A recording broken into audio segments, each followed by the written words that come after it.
Good evening. This is the Duke of Fremont Street in Las Vegas, Nevada. I'm proud to introduce to you my dear friend, Hal Coblentz, who came in tonight from LA. Yeah. And, well, actually didn't come in tonight. Hal, you've been in quite a while. God, I've been here about a week already. Yes.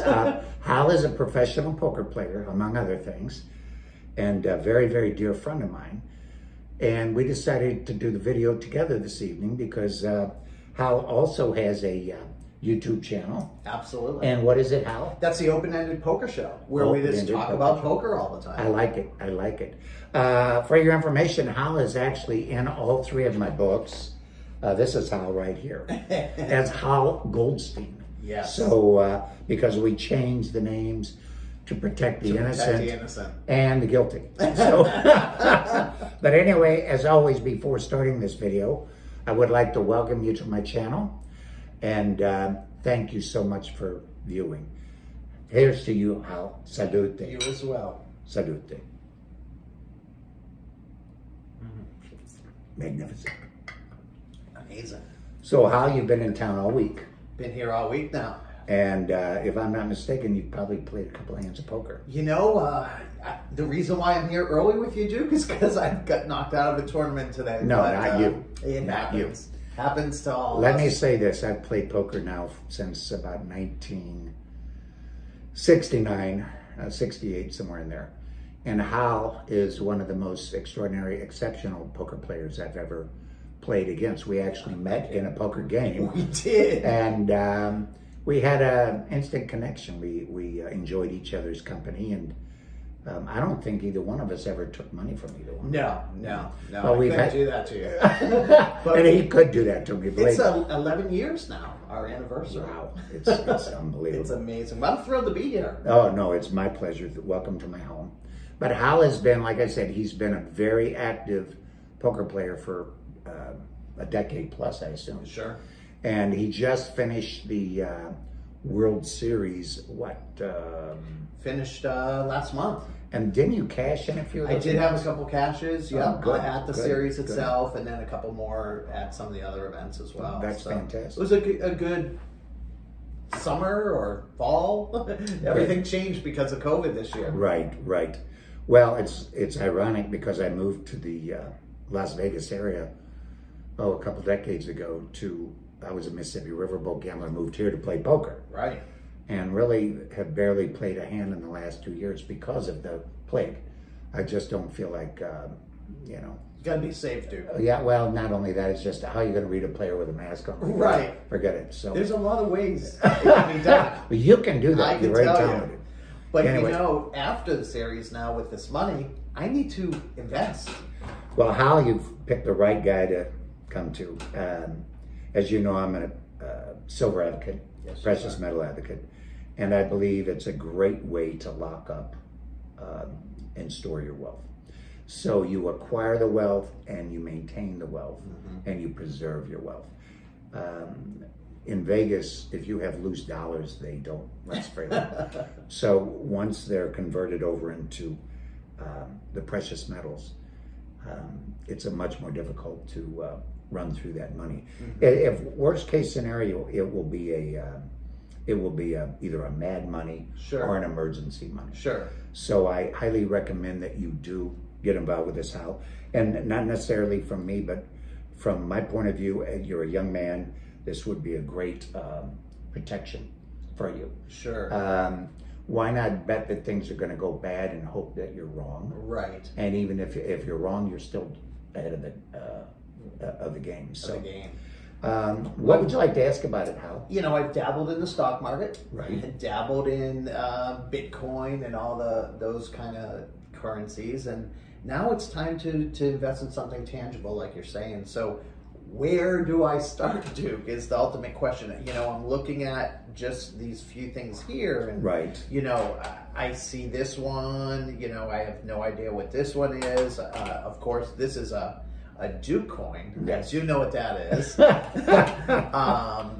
oh my goodness, does this go in a slot machine? Yeah, this is amazing. Giants, yes. This is amazing. Yeah, that's a 5-ounce silver round by the U.S. Mint. They put those out several years.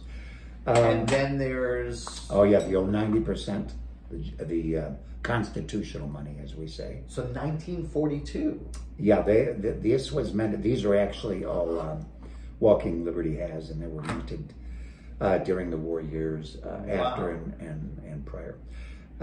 So do I invest in this? Do I invest, like, or I guess my question is it all the same? Is silver the same, you know, is the value of this in silver the same as the value, say, in this? Or where do I start? Okay, the short answer is yes. Okay.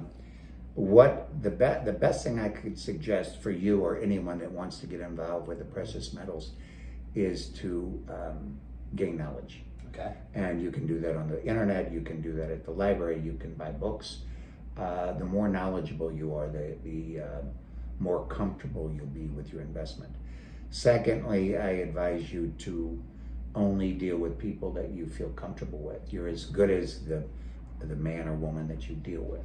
That's why it comes straight to the source. Well, I appreciate that, sir. Because you're entrusting somebody with your hard-earned money, so you want to make sure that this is going to work out for you in a positive way.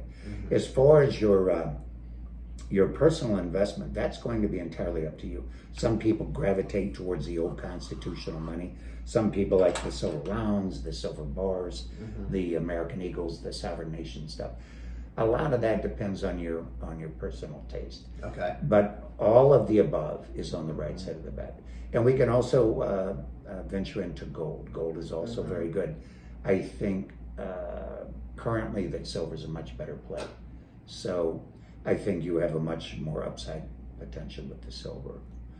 But good questions. Now liquidity, you know, is this liquid, you know, as far as tomorrow I need to get rid of it and get money, you know, turn it into that green stuff, you know?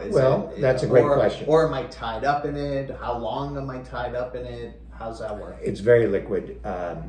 You can virtually get rid of it any time of the day or night. Silver and gold are accepted. They have been accepted for over 5,000 years all across the globe. It doesn't matter what country you're in, doesn't matter what time of day it is. Somebody will be happy to take that off your hands and convert it into your currency. And it changes daily. Yes, actually it does. The market's up and down. Okay. The world spot market, and I have an app on my phone, which is easy to put on your phone. It's free and it's 24/7, and it shows what's going on in the world, just like the stock market or anything else. Sure. It ticks up, it ticks down. If you're in for the long haul, that's not going to be near as necessary. Right. I buy, sell, trade. You know, I'm a purveyor of the stuff, so I'm in and out. So it's a long-term investment. Okay, that's what I was going to ask. So silver's not something, Duke, that I'm going to buy from you today and then next Friday and say, Duke, I got a poker entry. I need a buy-in. Can I sell back my silver? That's not going to happen. Well, you can do that, and it's possible that you'll make money on that, but it's not very likely. Right. It takes a little more time for it to mature, but it moves much faster than, say, the interest rate they're paying at the bank or whatever, up or down. Gotcha. Yeah, there are inherent risks with every investment, whether it's Bitcoin or stocks or bonds or the precious metals. But if you have money that is extra or disposable, then of course I would advise you and many of my viewers to do the very same thing, which would be put a little money in the precious metals. The best thing you can do is buy it and forget it. Lock it up. Just set it and forget it. Yeah. Lock it up Lock somewhere. it up. Forget you have it. And let it accumulate some wealth. Let it accumulate and add to it. Buy on the dips or buy every paycheck or whatever way you feel comfortable with.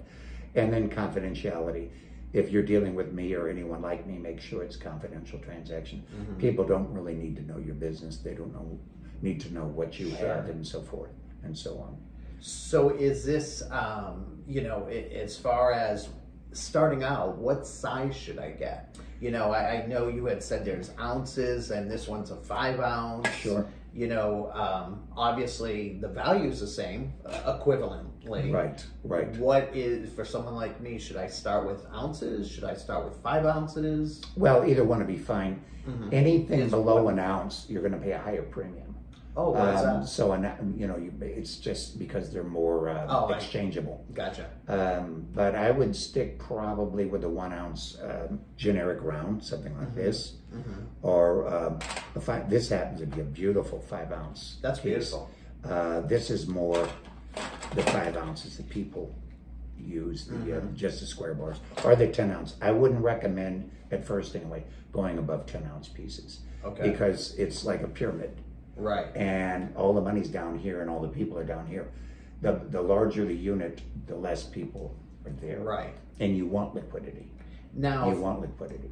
Okay. So like even material things, something like this is silver. Great point. Great point. Yes.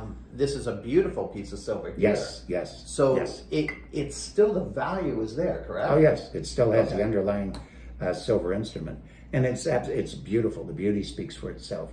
So if you go into a trophy like one that you would win playing poker, right, or flatware or candelabras or whatever, those are all sterling, 0.925% pure silver. So there is a lot of intrinsic value to that. Wow. And it makes the collecting even more exciting. Right. You know. Well, it's certainly something I want to get into. It's definitely, you know, I want to start putting the money away into something that's going to, you know, accumulate some wealth. Sure. And, you know, you're the guy.